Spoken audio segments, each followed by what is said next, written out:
Сегодня мы находимся на Пироговском водохранилище. Будет проходить корпоративная регата. Будем коллективом тренироваться и устраивать соревнования. Когда выходишь на лодке в море, там, на водохранилище, ребята что-то веревками делают, а я как зависну.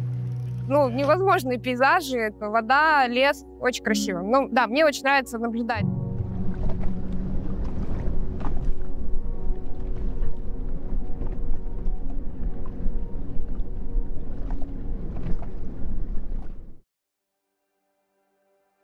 Нравится, что отличалось от повседневной жизни, такого не испытаешь нигде. Ты тянешь паруса, вроде движуха, и пейзажа, и погода, и коллектив, и сплоченность, и какие-то новые действия делаешь, которые там непривычны тебе.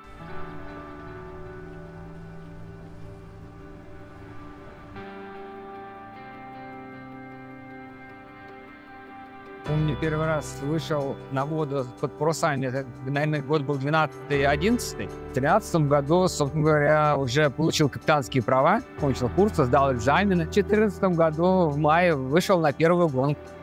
Собственно говоря, с ребятами вместе были, гонялись. Помню, знаете, на первой гонке даже не пришли до финиша. Что бывает? Все бывает. Это первый блин, знаете, он такой всегда не совсем, скажем так, кругленький получается.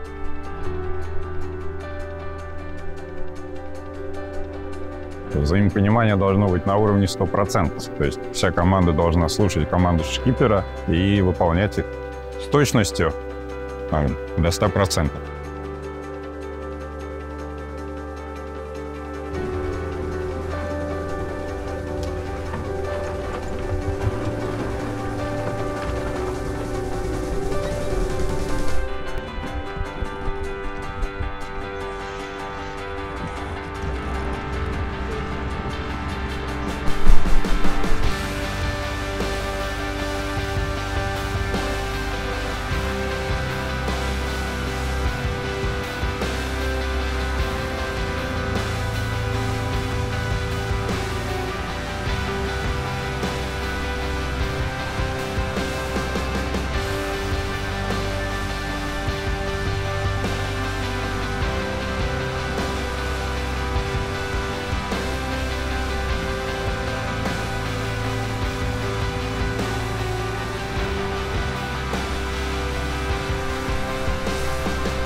Это что-то невероятное.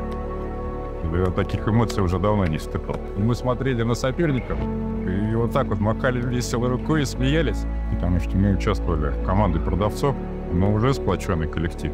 И, собственно, участие в регате, оно доказало, что мы работаем как единый кулак.